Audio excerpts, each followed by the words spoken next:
dan juga sebagai perwujudan ketaatan dan penyerahan diri seorang hamba kepada Tuhannya.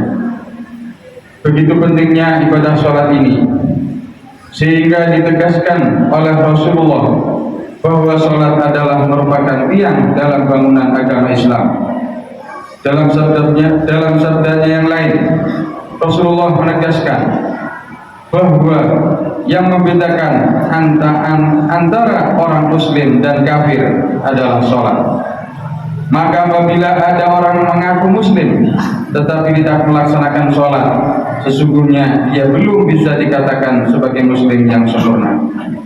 Hadirin sidang Jumat yang berbahagia, jika kita meneliti keadaan umat Islam dalam kaitannya dengan sholat, maka terdapat 3 golongan umat Islam, yaitu golongan pertama, umat Islam yang taat melaksanakan sholat.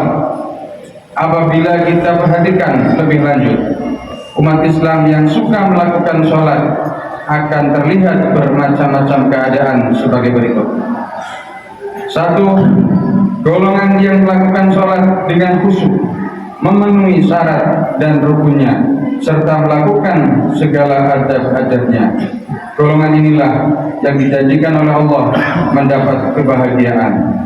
Sebagaimana firman Allah, qad aflahal mu'minun alladzina hum sholatihim khashi'un.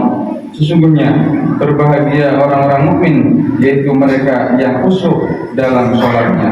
Al-Quran surat Al-Mu'minun ayat 1-2. Yang kedua, kemudian golongan yang melakukan sholat dengan seenaknya tanpa mempedulikan kesempurnaan. Mereka tidak mengetahui mana yang rukun dan makna yang sunnah.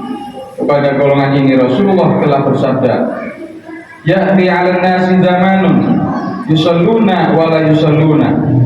Akan datang kepada manusia suatu saat di mana pada masa itu banyak orang yang melakukan sholat, padahal sebenarnya mereka tidak melaksanakan sholat.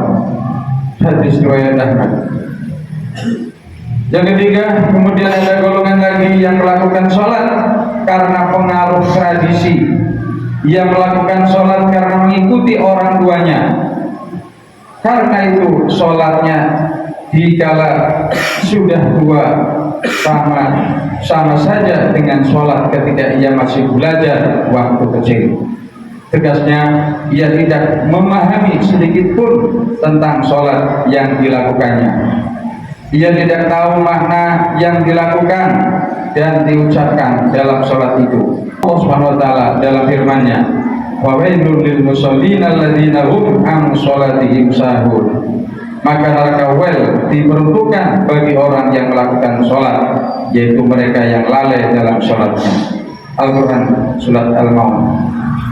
Golongan yang kedua, umat Islam yang tidak suka melakukan sholat. Banyak orang yang mengaku sebagai muslim, tetapi mereka secara terang ahli Jumat yang berbahagia. Golongan yang ketiga, umat Islam yang kadang-kadang sholat dan kadang-kadang tidak. Golongan ini bermacam-macam alasan untuk meninggalkan sholat. Ada yang repot dengan pekerjaan, sedang menerima tamu dalam resepsi pernikahan, sedang pertandingan olahraga, dan ada yang terbawa teman yang tidak sholat.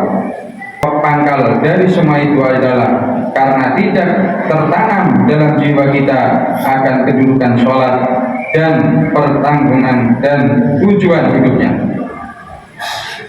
Hadirin sidang Jumat yang berbahagia, apa akibatnya jika seorang muslim meninggalkan sholat?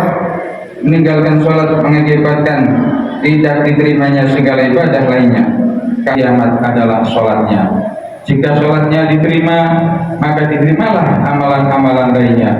Dan jika sholatnya tidak diterima alias ditolak, maka ditolaklah amalan-amalan yang lainnya. Hadis riwayat Tabrani. Allah telah memukakan ancaman-ancaman yang berat terhadap orang yang meninggalkan sholat. Sebagaimana firman-Nya, ma salakakum fi saqar qalu lam nakum minal musallin. Apakah yang menjerumuskan kamu ke dalam neraka? Mereka menjawab, kami tidak mengerjakan sholat.